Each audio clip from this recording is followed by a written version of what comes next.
ሩሲያዎች በ1950ዎቹ በታሪክ ጥልቅ የሆነውን ጉድጓድ ይቆፍራሉ። ግን የጉድጓዱ ጥልቁ ቦታ ሲደርሱ አንድ አስደንጋጭ ድምፅን ይሰማሉ። ድምፁ የድንጋይ አልነበረም፣ እንዲሁም የሌሎች ግዑዝ አካላት እንቅስቃሴም አልነበረም። ሕይወት ያለው አካል ይመስል ነበረ። ከዛም የሰሙት ድምፅ በመላው ዓለም መሰራጨት ይጀምራል። ብዙዎችም የስቃይ ድምፁን ከሰሙት በኋላ ቆፋሪዎቹ የሲኦል በር ጋር ደርሰው ነው ብለው እንዲቀበሉ ራሱ አድርጓቸዋል። ከዛ በኋላ ግን የተጋለጠው ነገር መላው ዓለምን ያስደነግጣል። ቢሆንም ግን አስደንጋጭና አስፈሪ ክስተቶች የታየበትና የተሰማበት ቦታ ይህ ብቻ አይደለም። የሆረር ፊልም የሚመስሉ ሌሎች ቦታዎችም አሉ። ሁሉም ነገር የሚጀምረው ከዚህ ጥልቅ ጉድጓድ ነው። ይህ ጉድጓድ ሰዎች ሊደርሱበት ከሚገባው ጥልቀት በላይ ስምጥ ነው። ይህን ጉድጓድ ታዋቂ ያደረገው ጥልቀቱ አይደለም፣ በጉድጓዱ በኩል ከመሬት በታች የተሰማው ጩኸት ነው። በቀዝቃዛው ጦርነት ወቅት የሶቪየት ወይም የአሁኑ ሩሲያዎች እስከዛሬ ማንም አድርጎት የማያውቀውን ሚስጥራዊ ፕሮጀክት ይጀምራሉ። እንደሌላው ጊዜ መሳሪያን ለመስራት ሳይሆን በታሪክ ማንም ቆፍሮት ከሚያውቀው በላይ ወደ ምድር ማዕከል በጥልቀት ለመቆፈር ይወስናሉ። በጊዜው ዓላማቸው በቻሉት መጠን ወደ ታች መቆፈር ነበረ። ስለዚህ በቀጥታ ቁፋሯቸውን ይጀምራሉ።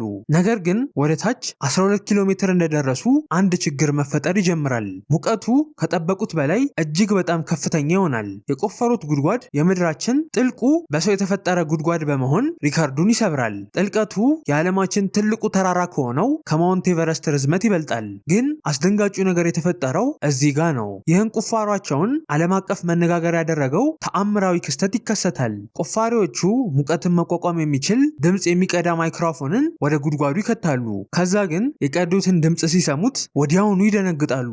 በዘገባዎቹ መሰረት ድምፁ በመጀመሪያ ኖርማል ይመስል ነበረ። ከዛ ግን መቀየር ይጀምራል። ህመምን የሚያመላክት የማያቋርጥ ውስጥን የሚረብሽና በከፍተኛ ስቃይ የተሞላ ጩኸትን መስማት ይጀምራሉ። ታዲያ ይህ ዘገባና ዜና ወደ ሌሎች ሀገራት በፍጥነት ይሰራጫል። የአሜሪካ ጋዜጦች ራሱ ሳይቀር መዘገብ ይጀምራሉ።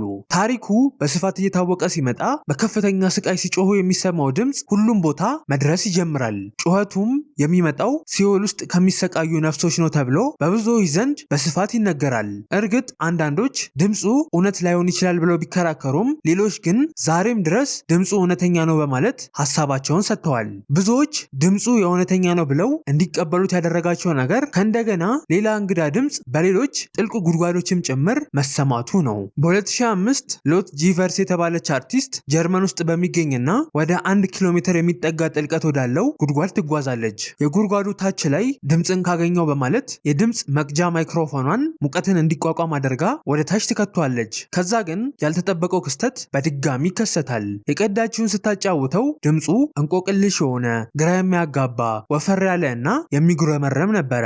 እሷም እንደተናገረችው አንዳንድ ሰዎች ድምፁ የሲኦል ይመስላል ሲሉ፣ አንዳንዶች ደግሞ አይ ፕላኔታችን ስትተነፍስ የሚሰማ ድምፅ ነው እንዳሉ ገልጻለች። ድምፁ ለመስማት የሚከብድና ለአንዳንዶች ደግሞ የሚያስፈራ ቢሆንም ተመራማሪዎች ግን ድንጋዮች እርስ በርሳቸው ቦታ ሲለዋወጡ ወይም ሲደረደሩ የሚወጣ ድምፅ ሊሆን እንደሚችል ገልጸዋል።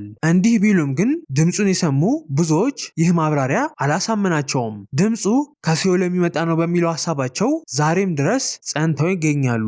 እርግጥ ይህ ድምፅ አስፈሪ ቢሆንም እዚህ ደሴት ላይ የተፈጠረው ሚስጥራዊ ክስተት ግን እስከዛሬም ድረስ ለማስረዳት አስቸጋሪ እና አስደንጋጭ ሆኖ የቀጠለ ነው። እንደውም አንዳንዶች የሲአይኤ ሚስጥራዊ ሴራ ነው እስከ ማለት ራሱ ደርሰዋል። በ16ኛው እና በ17ኛው ክፍለ ዘመን በስፔናዊ አሳሾች የተሳለ የሜክሲኮ ገልፍ ካርታን በትኩረት ብትመለከቱት እዚህ ሰሜናዊ የባህር ዳርቻው ጋር አንድ ትንሽዬ ደሴትን ታገኛላችሁ።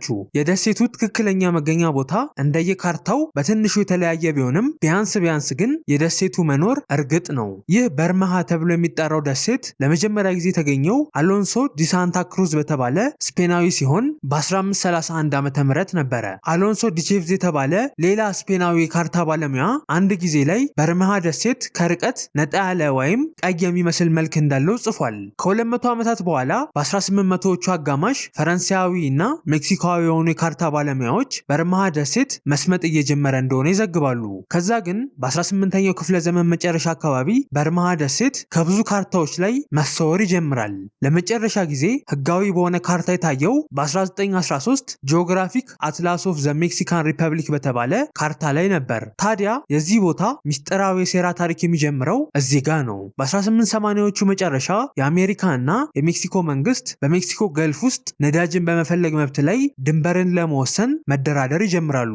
የሜክሲኮ መንግስት የበርማሃ ደሴትን ፈልጎ ካገኘ የሜክሲኮን ለነዳጅ የመቆፈር መብትን እስከ ባህረ ሰላጤው ድረስ ማስፋት ያስችለዋል። በዚህም ምክንያት በዛ ጊዜ አካባቢ የሜክሲኮ መንግስት ደሴቱን ለማግኘት 3 ህጋዊ የሆኑ አሰሳዎችን ያካሂዳል። የአልትራሳውንድ ቴክኖሎጂን እና ሁሉንም አይነት ዘመናዊ መሳሪያዎችን ተጠቅመው ነበረ። ግራ በሚያጋባ መልኩ ግን ምንም አይነት ደሴት ሳያገኙ ይቀራሉ። የሜክሲኮ ባህር ኃይል ውስጥ ያሉ ሰዎች በፍለጋው ላይ ከነጭራሹ ደሴት የሚባል ነገር ኖሮ እንደማያውቅ ነበር የተሰማም ብለው አስረድተዋል። መርማሪዎቹ ደሴቱን ፈልገው ካጡት በኋላ ግን አንድ አስደንጋጭና አጠራጣሪ ዜና መሰራጨት ይጀምራል። የሜክሲኮ ባህር ኃይል በርማሃ ደሴትን ፈልጎ ለማግኘት ሳይሳካለት ከቀረ ከአንድ ዓመት በኋላ ጆሴ ኤንጅል የተባለ የሜክሲኮ ሴናተር መካከለኛ በሆነ የጭነት መኪና በቀኝ በኩል ከጎን ተገጭቶ በመኪና አደጋ ይገደላል። ነገሩን አጠራጣሪ የሚያደርገው ይህ ሰው ሜክሲኮ የነዳጅ ግዛቷ እንዲሰፋ እና ደሴቱ እንዲገኝ በጥብቅ ሲከራከርና ሲሟገት የቆየ ሰው መሆኑ ነው። ታዲያ የዚህ ሰው መሞት በፍጥነት አጠራጣሪ ዘገባዎች እንዲወጡ ያደርጋል። ማለትም የአሜሪካን የነዳጅ አጀንዳን ለማስፋት ሲአይኤን የገደለው የሚሉ እና ደሴቱንም ሲአይኤን ያፈነዳው የሚሉ ዘገባዎች መሰራጨት ይጀምራሉ። ግን ከዚህ ውጪ ስለ ደሴቱ መሰወር ሌሎች የተሰጡ ማብራሪያዎችም ነበሩ። ተመራማሪዎች ተከስቶ ይሆናል ብለው ያሰቡት አንድ ነገር አለ። ደሴቱ ወይ በመሬት መንቀጥቀጥ አለበለዚያ በመሬት መንሸራተት ሰምጦ ነው በማለት መላምታቸውን አስቀምጠዋል። በዚህም ምክንያት በውቅያኖሱ የታችኛው ክፍል ላይ የቀሩ ነገሮች ከተገኙ በሚል በ2001 ሰፊ እና ተከታታይ አሰሳን ያካሂዳሉ። ቢሆንም ግን የፈለገ የተራቀቀ ቴክኖሎጂን ቢጠቀሙም የውቅያኖሱ ወለል ከአሸዋማ መሬት ውጪ ምንም ነገር ሳያጋልጥ ይቀራል። ከጊዜ በኋላ ግን በዜናዎችና በኦንላይን ደሴቱ ከጅምሩ አልነበረም የሚሉ ግምታዊ አስተያየቶች መበራከት ይጀምራሉ።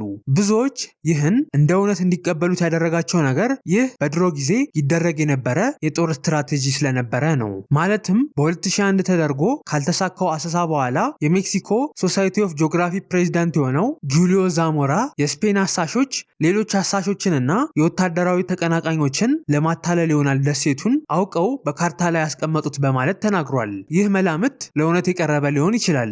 ምክንያቱም በድሮ ጊዜ ለጦር ስትራቴጂ ሲባል ትክክል ያልሆነ ካርታ መስራት የተለመደ ነገር ነበር። ሌላኛው ይሆናል ተብሎ የሚገመተው ነገር ግን ደሴቱ በአንድ የካርታ ባለሙያ በስህተት ተስሎ ከዛ በክፍለ ዘመናት ውስጥ በሌሎች ባላወቁ የካርታ ባለሙያዎች ኮፒ በመደረግ ተባስቶ ይሆናል የሚል ነው። ግን ደግሞ አሁንም ድረስ አንዳንድ ተመራማሪዎች ስለ ደሴቱ ቅርጽ ያለው ዝርዝር መረጃ ልክ በሆነ መልኩ ስለተገለጸ በርማሃ ደሴት አለ ግን የሚገኘው ሌላ ቦታ ነው በማለት ሀሳባቸውን ገልጸዋል። ተአምራዊ በሚመስል መልኩ ይህ ደሴት በአንድ ጊዜ ተሰውሮ ቢያስደነግጠንም በተደጋጋሚ እና ውስጥን የሚረብሹ አስፈሪ ትዕይንቶች የታዩበት ይህ ድልድይ ግን ብዙዎች ፈዘው እንዲቀሩ አድርጓቸዋል። በእርግጠኝነት ድልድዩ ላይ መንፈስ አለ ራሱ እስከ ማለት ደርሰዋል። በመጀመሪያ ይህን ኦቨርተን የተባለ ድልድይ ስትመለከቱት ተለምዷዊ ድልድይ ሊመስል ይችላል። ግን ለዓመታት አስፈሪ እና ውስጥን የሚረብሹ ክስተቶችን ሲያስተናግድ ቆይቷል። ላለፉት 80 ዓመታት በመቶዎች የሚቆጠሩ ውሻዎች ያለምንም ምክንያት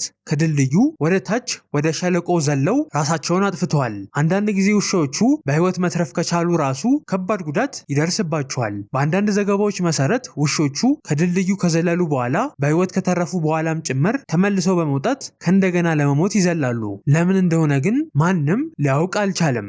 እንደየምንጮቹ ቢለያይም ከድልድዩ የዘለሉ ውሻዎች ቁጥር ከ100 በታች ወይም ከ100 በላይ እንደሆኑ የሚያሳዩ ዘገባዎችን ታገኛላችሁ። ግን ቁጥሩ የትኛውም ቢሆን ብዙ ውሻዎች ባልታወቀ ምክንያት ከዚህ ድልድይ ዘለው ሞተዋል። ታዲያ ይህ ክስተት ድልድዩ ጋር ሰይጣንና መንፈሶች አሉ የሚሉ የተለያዩ ግራ አጋቢ አስተያየቶች እንዲሰጡ ያደርጋል። አንዳንድ ፓጋኖች ደግሞ ድልድዩ የሚገኘው የገነትና የምድር ማገናኛ ቀጭን ቦታ ጋር ነው ብለው ያምናሉ። በአካባቢ ያሉ ነዋሪዎችም እንደ መንፈስ ያለ ምትሃታዊ ኃይል እንዳለው ያምናሉ።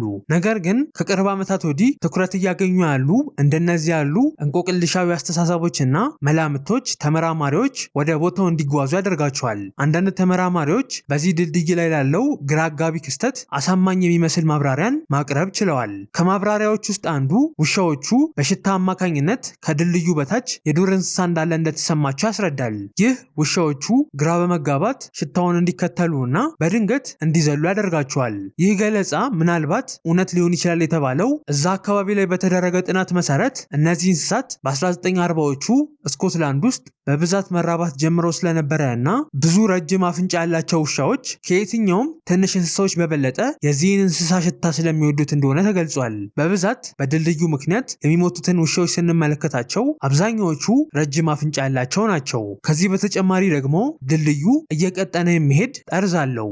ስለዚህ ውሻዎቹ የሚታያቸው እንደ ጠፍጣፋ መሬት ነው። ከዛም የሸተቷቸውን እንስሳዎች ለመፈለግ ደህንነቱን የጠበቀ መስሏቸው ይሮጣሉ። የዛኔ ከድልድዩ ላይ ይወድቃሉ። ቢሆንም ግን እነዚህ ማብራሪያዎች ዛሬም ድረስ ሁሉንም ሰዎች ማሳመን አልቻሉም። ከጥናቱ በኋላ ራሱ ድልድዩ ላይ ያልተለመዱ ነገሮች አሉ የሚሉ አስተያየቶች ሊቆሙ አልቻሉም። ስለዚህ ከነዚህ ቦታዎች ውስጥ አንዳንዶቹ ማብራሪያ ሊኖራቸው ይችላል። በተቃራኒው አንዳንዶቹ ደግሞ እንቆቅልሽ ሆነው ሊቀሩ ይችላሉ። ግን ከሁሉም አስፈሪው ፓርት ሁሉም ማብራሪያዎች የተሳሳቱ ሊሆኑ እንደሚችሉ እና ምናልባት ምን እየተፈጠረ እንዳለ በትክክል ላናውቅ መቻላችን ነው። እናንተ በእነዚህ ቦታዎች ላይ የተፈጠረው ምን ይመስላችኋል? መልሳችሁን ኮሜንት ላይ ማስቀመጥ ትችላላችሁ። ጥልቅ ውቅያኖስ ውስጥ የተገኙ አስፈሪ ቦታዎችንና ፍጥረታትን መመልከት ከፈለጋችሁ ይህን ቪዲዮ መንካት ትችላላችሁ።